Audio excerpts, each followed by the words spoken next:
Welcome back as we start our conversation off talking about the Oscars. What do you guys find most interesting about the Oscars this year? I didn't watch it. Oh.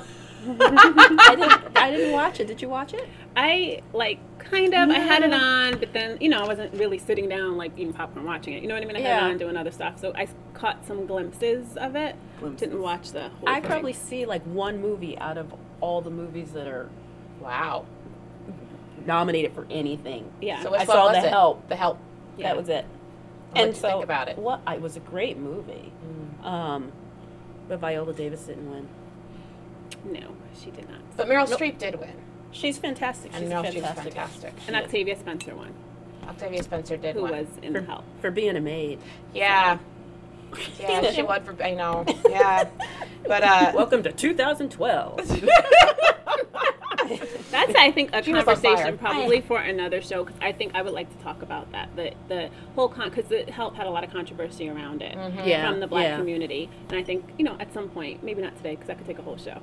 But, you know what I mean? To talk about our different views on that. Understood. You know what I mean? Well, probably the best thing that came out of the Oscars was Jennifer Lopez's nip slip. Oh, her gown. Oh, yeah. You enjoyed that, huh? Well, the not best thing personally. It's all right. I know. Okay, me and Jen were like this. My favorite thing. Well, I love fashion, but I love fashion malfunctions. Okay. So when I saw that malfunction, yes. Now, see, do you think that was an actual nip slip, or was it? Because they're saying it was like the sheer from the inside of her dress was kind of like out, but it looked like Looked like a little areola to me. Yeah, and the question is, was it a slip or did she do it on purpose? Because J-Lo likes her attention.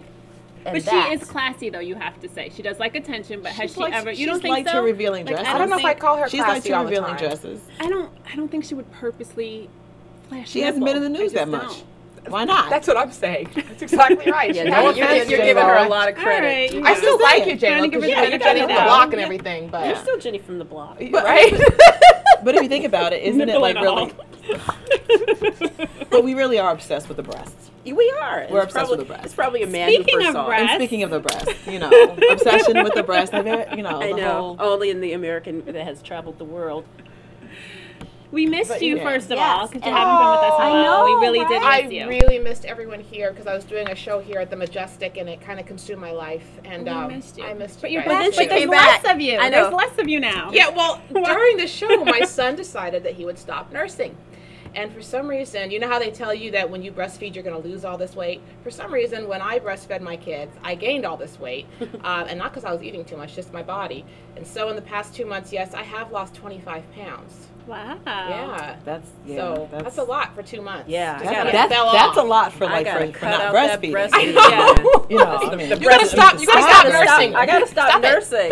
Me and Jenny from the block, we gotta stop nursing. That's incredible. 25 pounds from stopping nursing. So That's antithetical to everything. It's everything that experts tell you. With my first child, I was really feeling bad because I was like, I'm nursing 24/7 and the weight's not coming off. And then I realized, and I looked it up, that there's a small percentage of women that when they're nursing, they actually don't lose weight. There's some of them just hold on to it for whatever reason. And so when you hear that, if you're one of those women, don't give up. When you stop nursing, you exercise, and the weight will just fall right off. Yeah, I promise. Alika promises you, America. Right. Alika's infomercial. About the breast. How I lost 25 pounds in 8 weeks. That would be why. And my baby starved. My baby is not starving. My little boy is not starving. Okay? I do want to ask one question. How many people would be able to take Charles's advice and not have their kid eat for 3 hours? That's what I was imagining that with my kid, and I can't. I imagine with my imaginary kid. But you know what the thing is, though, you do it though, even with sleep. As a parent, you do the whole sleep thing. You know what I mean? Some parents do the whole, like you let them suffer through so that they.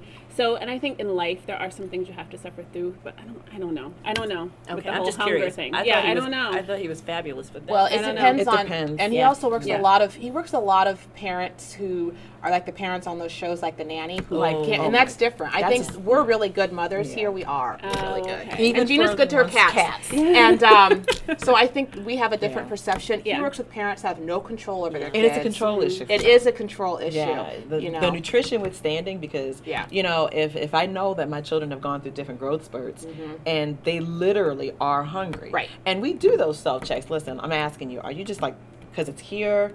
Are you really hungry? You know, like what's going on for real, for real? And if we go through that and they're like really hungry, they're eating. Yeah. Because they're eating because they need nutrition. And I want for them most of all to listen to their bodies, because when your body tells you, I wasn't so hungry at lunch, so I didn't eat a big lunch. But like 2 hours later, I was really, really legit hungry. So it's about listening to your body. You have to know your kid. But I think a lot of parents, and probably some out there, are struggling right now with the fact that their kids just go through their cupboards, go through their fridge, they eat in the car all the time, they're constantly eating, and there's no control, no respect, they're eating junk food.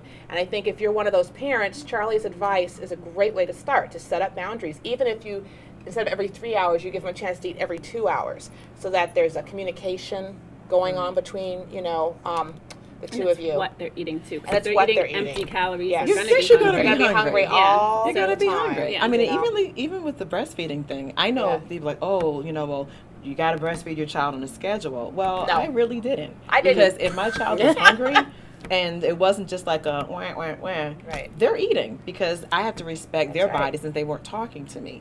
And actually, Charlie does, he used to be a breastfeeding specialist, and he actually was a proponent of nursing on demand. On demand? Yes. He would tell mothers, don't follow a schedule, because babies, when they're hungry, and that's it. And that's the whole growth spurt thing. And you mean even if they're in public, even if you're like at Target or something and you need to breastfeed your baby, you should still be able to do it on demand because your baby's hungry? Your baby's hungry. And that's your and legal society, right. I think, is just so ridiculous with that whole here thing in America. about how it's they get very but how it's by, such a stigma. They get very that's frightened what by they're an there open for. breast. That's what they're really there for. That's what that's not I'm sorry, Victoria's Secret. We're sorry to tell you that. Sorry.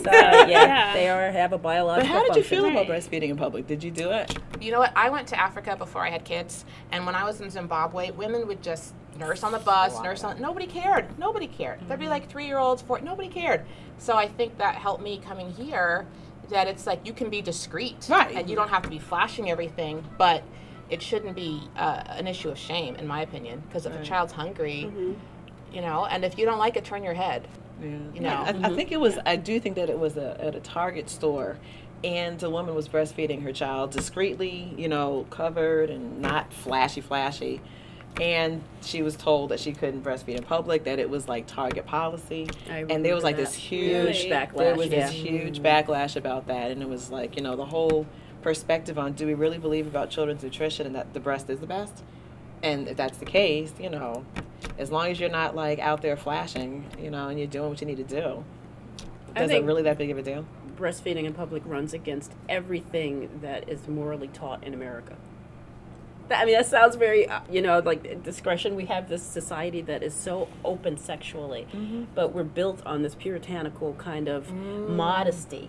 So so people are innately appalled by the natural. Some people by a natural. But if it's in a sexual, but if then it's in a okay. sexual, it's okay. But if it's a natural thing, it's like, oh my gosh, how could you do this? But even in my experience, though, I found that like some people, they didn't even know. They didn't even know that I'm feeding. And I have 4, so they didn't even know that you're feeding. And then it's like, until you're finished and the baby, you know, the baby's doing its thing, burping and everything else. But it's like, how are you going to get upset and you don't even know that they're breastfeeding? It's just the concept, like, what are you imagining is going on underneath there? You know, it's like baby's getting fed. Well, I think one place that's not appropriate to breastfeed would be a theater. And that's where we're in right now. And only because I was doing a show, and one of my friends said, can I bring my baby, who was like 2 months old, because she didn't want to leave the baby. And I said, no, because the baby might start crying in the audience. So, and popping your, you know, and breastfeeding in the audience of a play when the baby's crying is not appropriate. But what is appropriate is coming here to the Majestic to see the new play. And I think Gina, she's very excited about who's starring in the play. I am excited about it because I did a little research, and it's Kenneth Tiger, and he was Mr. Kopechne on Barney Miller, which is one of my favorite shows. So he's one of my favorite character actors. I love, you guys make me feel so young. I love it. Who? What? Oh, so she is ridiculous. I don't really understand. I know at the same age. I don't really know, but I, you know. All right, but I know Barney Miller. I do know Barney Miller. Do you? Yes. Oh, Barney Miller was one of the best on Nick at shows. Night. Maybe it's not age, it's experience. It was on ABC prime time back in the Stone Back in the day. Back when we was back in Gina and Alicia's day, you know. Was that the cop show? Yes. Okay. Woja Howitz and Barney Miller. So, but what's the name of the play? I think my mom It's watched called it. A Long Day's Journey into Night. Long Day's Journey into Night. With Eugene O'Neill. right? Yeah, it's a story about addiction and family issues, and it's a fabulous story. Eugene O'Neill's a genius, and this theater is really awesome. I haven't been here before. It is. It's very cozy. It is. very It's nice. really nice, Yeah. and we're very fortunate to be here filming.